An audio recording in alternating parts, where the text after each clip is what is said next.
धन दौलत की चाह भला किसे नहीं होती, लेकिन इसको कमाने के लिए हम में से कुछ लोग दिन रात मेहनत करते हैं। लेकिन वहीं कुछ लोग रातों रात लखपति बनने के लालच में शॉर्टकट तरीका अपनाते हैं, और यही शॉर्टकट तरीका उस आदमी की बर्बादी की तरफ लालच ही होता है जिसके वश में आकर हम अपनी छोटी मोटी इच्छाओं को पूरा करने के चक्कर में हम गलत रास्तों का चुनाव करते हैं। और कुछ ऐसा ही हुआ राजस्थान के एक छोटे से गांव में रहने वाले सीधे साधे लड़के के साथ। आपको आज मैं एक ऐसी सच्ची कहानी बताने जा रहा हूँ जिसको सुनने के बाद आप एक सोच में पड़ जाओगे कि हाँ, हम अपनी ज़िंदगी में भी रिलेट कर पाएंगे। जब हमारे पास पैसे नहीं होते, हमारे पास कोई जॉब नहीं होता, तो हम क्या सोचते हैं, कैसा फील करते हैं। राजस्थान में भिलवाड़ा शहर में रहने वाला लड़का जिसका नाम मोहन था, एक दिन वो बिजली बिल नहीं पटाता। मतलब अब उसके पापा उसको पैसा दिए रहते हैं बिजली बिल पटाने के लिए, पर वो क्या करता है, वो बिजली बिल नहीं पटाकर पैसा अपने पास रखे रहता है। अब जब वो घर वापस आता है, उसके पापा को पता चलता है कि मोहन ने तो बिजली बिल पटाया ही नहीं है। तो उसका बाप उसको बहुत पिटता है घर में, उसके मम्मी के सामने, लोगों के सामने। फिर मोहन 22 साल का था। अब वो अपने घर की छत में जाकर बैठ के ये सोचता है कि एक दिन मैं इतना पैसा कमाऊंगा कि लोग बोलेंगे कि ये है मोहन जो एक टाइम अपने बाप से मार खाया करता था और आज ये इतना अमीर कैसे बन गया। हुआ क्या, वो छत में बैठे ये बात सोच ही रहा था, वैसे अचानक से वो अपने एक पुराने दोस्त को देखता है जो उसका दोस्त बेंगलोर गया रहता है खाने कमाने के लिए। अपने दोस्त को आते हुए देखता है। उसका दोस्त नए नए कपड़े, चश्मा और नई नई बाइक में घर के सामने आके बोलता है, और मोहन क्या कर रहा है। अपने दोस्त को आकर बताता है कि मैं जब से बेंगलोर शहर गया हूँ जॉब करने, तब से मैं 4 गुना कमाई करता हूँ, मैं अच्छे से रहता हूँ, घर में पैसा भी भेजता हूँ। बस ये बात सुनकर मोहन के दिमाग में ना क्लिक करता है कि क्यों ना मैं भी शहर चले जाऊं।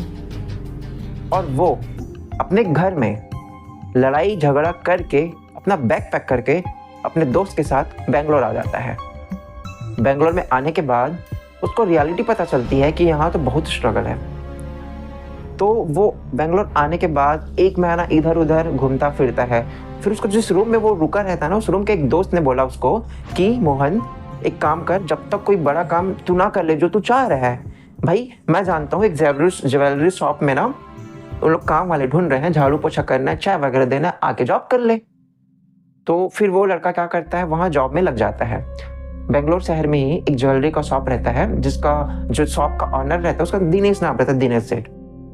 वो जॉब में लग जाता है, झाड़ू पोछा, चाय वगैरह देना, खाना निकाल के अपने सेठ को खिलाना, ये सब करना काम स्टार्ट करता है वो। धीरे धीरे करते करते महीनों बीत जाते हैं, पर मोहन का सपना अभी भी दिमाग में चलते रहता है। तो वो ये ऑब्जर्व करता है, जब डेली लोग आते हैं सोना परचेस करने तो गड्डी गड्डी पैसे निकालते हैं, महंगे महंगे कारों से आते हैं, तो वो हर एक चीज़ को ऑब्जर्व करता है मोहन। उसके दिमाग में क्या चल रहा था सिर्फ उसी को ही पता था। सपने बहुत बड़े बड़े देखता था। अब वो वापस जब काम करके अपने घर लौटता था जहाँ रूम में रेंट में रहते थे, तो दोस्तों के साथ जब वो ड्रिंक करता था तो उसके किसी अपने दोस्त को ये बात शेयर किया कि यार मैं ज्वेलरी दुकान में काम करता हूँ, तो बड़े रईस लोग आते हैं, पता नहीं इनके पास इतने पैसे कहाँ से आ जाते हैं। उनके एक दोस्त ने ऐसे बोला कि अरे इन लोग दुबई में बहुत रईस लोग रहते हैं, जो दुबई एक बार चले जाता है वो करोड़पति बनकर ही आता है। अब मोहन ये बात सुनकर एक सोच में पड़ जाता है। अब वो ठान लेता है कि मैं अब दुबई जाकर रहूँगा। तो उसका दोस्त बोलता है, भाई दुबई जाने के लिए पहले तो मुंबई जाना पड़ेगा, और मुंबई जाने से ही दुबई नहीं चले जाएगा। मुंबई जाने के बाद पासपोर्ट बनाना पड़ेगा, उसके बाद क्या करना पड़ेगा, एजेंट पकड़ना पड़ेगा, वहाँ से ही फ्लाइट मिलेगा इंटरनेशनल का, तो पहले मुंबई जाना पड़ेगा। अब दिनेश वापस आकर अपने रूम में सोते सोते ये सोचने लग जाता है कि अब मुझे दुबई जाना है कुछ भी करके। वापस से वो दूसरे दिन से अपने काम में लौट जाता है, और वो हमेशा यही सोचता था कि मैं कैसे करके मुझे मुंबई जाना है फिर दुबई जाना है, जिसके लिए उसको बहुत सारे पैसे की ज़रूरत थी। अब उसके दिमाग में खुरापाती आइडिया आता है। वो सोचता है क्यों ना मैं जहाँ वो जॉब करता था ना ज्वेलरी में साफ सफाई का, उसके मन में ये चलता है कि कोई ऐसा दिन देखूं, ऐसा टाइम निकालूं, एक बड़ा हाथ मारूं और मार के यहाँ से कट लूं।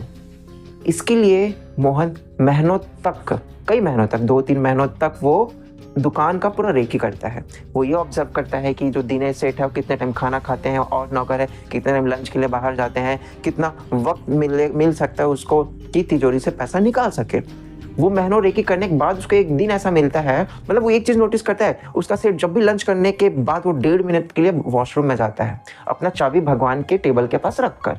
अब वो महीनों से नोटिस करता है। फिर फाइनली वो समय आता है, मोहन 9 तारीख को अपना 3:30 बजे का ट्रेन टिकट करवाता है।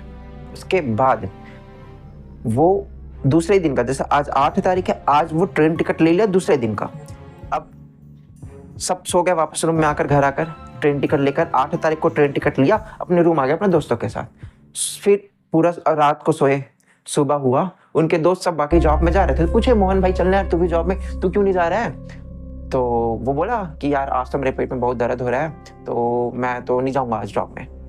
तो उसके दोस्त लोग बोले तो चल यार हॉस्पिटल। बोला नहीं मैं आज रेस्ट करता हूँ, मैं यहीं रहता हूँ। तो उसके दोस्त लोग सब अपने अपने जॉब में चले जाते हैं, काम में, और ये रुक जाता है रूम में। और जैसे इसके दोस्त लोग निकलते हैं जॉब में, फिर तुरंत उठता है, कपड़ा पहनता है, ये भी चले जाता है अपने जॉब में। अब इसके दिमाग में क्या चल रहा था यही जाने। अब ये गया अपने काम में। अब वहाँ जाने के बाद ट्रेन टिकट था उसके पास, आज ही का ट्रेन टिकट था 9 तारीख का 3:30 बजे का। अब वो वेट करने लगा कि मेरे सेठ जी कितने टाइम खाना खाएंगे, कितने टाइम बाथरूम में जाएगा, तो वो 1.5 मिनट मेरे को मिलेगा जिसमें मैं वो सोना और पैसा निकाल के यहाँ से भाग जाऊँ। और होता ही ऐसी है। कुछ देर बाद जैसे 1:30 बजता है, मोहन उसको खाना देता है। खाना खाने के बाद जैसे सेठ उठने लगता है तो उसको ज़्यादा टाइम मिल जाए, इस वजह से वो दाल गिरा देता है ज़मीन में। और दाल गिराने के बाद सेठ उसको चिल्लाता है कि जल्दी इसको साफ कर। उससे उसको क्या है, थोड़ा ज़्यादा टाइम मिल गया। अब उसका सेठ जैसे वॉशरूम में घुसा, वो बंदा उठा और चाबी लेके आया, और चाबी लेके आकर वो लॉक खोला, और लॉक खोल के एक काली कलर की पॉलीथीन में ना जितना भी सोना निकाल सकता सोना निकाला, पैसा निकाला और साइड में छुपा के रख दिया। सब कुछ नॉर्मल साफ करके प्लेट रख दिया। और तुरंत वो बैग लेकर, उसका सेठ वॉशरूम से आया भी नहीं था, वो बैग लिया, वो जिसमें काला पॉलीथीन में जो सोना वगैरह रखा था, और वो वहाँ से तुरंत कट लिया। अब कटने के बाद मतलब वो ये बोल के बाहर निकला गार्ड को कि मैं ये सेठ जो खाना खाया था ना तो छूटा है, वो सबको फेंकने जा रहा हूँ, और वो गायब। अब उसके सेठ नोटिस किया, यार आधा घंटा हो गया, 1 घंटा हो गया, मोहन अब तक नहीं आया। तो उसको डाउट हुआ कि यार लड़का आया क्यों नहीं करके। फिर वो उसको तुरंत जाके वो अपने तिजोरी चेक किया, तो देखा तो उसका तो सोना गायब, पैसा गायब। और वो बंदा मोहन मुंबई का ट्रेन पकड़ के वो मुंबई के लिए निकल गया था। अब क्या हुआ, अब मुंबई जैसे वो एंट्री किया, जैसे मुंबई पहुंचा वो सबसे पहले रेलवे स्टेशन से उतरने के बाद ऑटो लिया। अब ऑटो वाला बोला कि साहब कहाँ जाना बताइए, मैं आपको छोड़ देता हूँ। वो बोला कि मेरे को दुबई जाना है, मेरे को एयरपोर्ट छोड़ दो। अब वो बोला तो कौन सा एयरपोर्ट छोड़ूं? ऑटो वाला बोला तो मतलब डोमेस्टिक वाला जाना है कि आपको कि इंटरनेशनल एयरपोर्ट जाना है। वो कंफ्यूज हो गया, यार ये डोमेस्टिक क्या होता है एयर और ये इंटरनेशनल क्या होता है। तो फिर वो बताया ड्राइवर, सर दुबई के लिए इंटरनेशनल जाना पड़ेगा, उसके लिए तो पासपोर्ट लगता है ना, तो और उसके लिए पैसे भी लगते हैं। तो ये बोला अच्छा कितने पैसे लगेंगे? तो ऑटो वाला बोला कि आप मेरे कस्टमर हो तो आपका मैं 5,000 में काम करवा दूंगा, बाकी लोगों को तो 15-20 हज़ार में लगता है। क्योंकि ऑटो वाला जो था ना उसको डाउट हो गया था कि बंदा बैग में कुछ ना कुछ रखे, क्योंकि बैग में पकड़ के रखा था, और ऑटो वाला भी खुद चोर था। वो ये सोच रहा था कहीं ना कहीं मैं इसका बैग लेके मैं खुद ही गायब हो जाऊँ, ऐसा बेवकूफ़ बना रहा था उसको। तो ऑटो वाला बोला कि मैं एक एजेंट को जानता हूँ, मेरा दोस्त है, आप मेरे साथ चलो, आप मेरे कस्टमर हो तो मैं कम में आपका काम भी करवा दूंगा, और फिर आप दुबई चले जाना, क्योंकि इसमें महीनों टाइम लग जाता है, क्योंकि आप मेरे कस्टमर हो तो आपको मैं 2-3 दिन में काम करवा के दे दूंगा। ऐसा बोला। मोहन उसकी बातों में आ गया और बैठ गया। अब दोनों जैसे जा रहे थे, बीच में ऑटो वाला अपना गाड़ी रोका, टैक्सी ड्राइवर, और बोला साहब 2 मिनट में वॉशरूम से आता हूँ। अब वो अपने टैक्सी से उतरा और वॉशरूम चले गया, और वॉशरूम से आया, फिर बोला अपने मोहन को बोला कि भाई इतने दिन बाद मैं अपने दोस्त से मिलने जा रहा हूँ, इसलिए थोड़ा फ्रेश हो गया, आप भी काफ़ी थके लग रहे हो, इतने दूर से आ रहे हो ट्रैवल करके, आप भी जाओ वॉशरूम से आ जाओ, फ्रेश वगैरह होकर आ जाओ, फिर बढ़िया आराम से चलते हैं। तो मोहन सोचा हाँ यार भाई सही बोल रहा है, मैं भी आ जाता हूँ।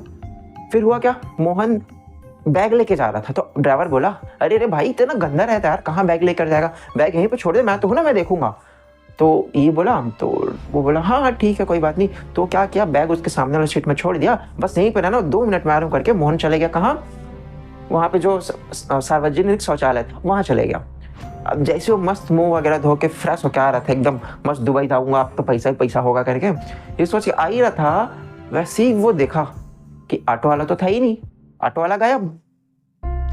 अब मोहन शॉक में पड़ गया क्योंकि उसके पास एक वक्त के खाने के लिए, रोटी के लिए भी पैसे नहीं थे। तो वो काफी रोया, इधर उधर घूमा, घंटों तक बैठा रहा, सोचते रहा कि अब मैं क्या करूं, क्योंकि यहाँ पर तो खुद चोर था मोहन और चोर ने ही चोर को लूट लिया। तो वो काफी देर तक रोया और सोचा, फिर वो डिसाइड किया कि अब मैं थाना जाऊंगा। अब वो गया, पुलिस स्टेशन गया और वो सारी बातें बताई कि मैं अपने घर का जितना भी सोना वोना था मैं वो लेके आया था, शहर में कुछ कर लूंगा करके, पर ऑटो वाले ने मेरे को बेवकूफ़ बना दिया। पुलिस वालों को उनकी बातों पे डाउट हुआ। पुलिस वाला क्या किए, उससे डिटेल लिए और चेक किया यार बंदा मतलब सही बोल रहा है कि नहीं बोल रहा है। तब यही पता चला ये तो बेंगलोर से काफ़ी सारा सोना लेकर भाग कर आया हुआ है। पुलिस वाले इसको कूटना स्टार्ट कर दिए, इतना कूटे और फिर उसके बाद मोहन सारा सच्चाई बताया, जो भी स्टोरी था कि कैसे वो प्लान बनाया, कहाँ से कैसे आया और यहाँ कुछ साथ क्या क्या। तो इससे हमको क्या समझने को मिला, भाई जैसे करनी वैसे भरनी। इसलिए किसी को भी जॉब में रखने से पहले पुलिस वेरिफिकेशन कराना मोस्ट इम्पॉर्टेंट है। इससे होता क्या है भाई, हमें नहीं पता कि सामने वाले का क्रिमिनल रिकॉर्ड क्या है, अगर नहीं भी है लेकिन उसके दिमाग में क्या चल रहा है हमें तो नहीं पता ना। लेकिन पुलिस वेरिफिकेशन कराने से ये होता है कहीं ना कहीं उस क्रिमिनल को डर तो रहता है कि अगर मैं कुछ कर दिया, चोरी किया, कुछ भी कांड किया तो पुलिस मुझ तक पहुंच जाएगी क्योंकि मेरा पुलिस वेरिफिकेशन हुआ है। तो इसलिए दोस्तों कहीं भी जॉब में किसी को रखने से पहले या किराया के घर में किसी को किराया देने से पहले उनका पुलिस वेरिफिकेशन कराए। तो बस कहानी यही तक था। इससे हमें यही सीख मिलता है कि आगे बढ़ने के लिए ना शॉर्टकट नहीं करनी चाहिए, हार्ड वर्क करो। जो हमें धीरे धीरे मिलता है ना वो लंबे टाइम तक रहता है और जो जल्दी मिलता है ना वो जल्दी चले जाता है। मिलते हैं किसी अगली इसी तरह की स्टोरी में। सब्सक्राइब करना, अच्छा लगी स्टोरी तो मैं और भी ऐसे वीडियोस लाते रहूँगा आपके लिए। धन्यवाद।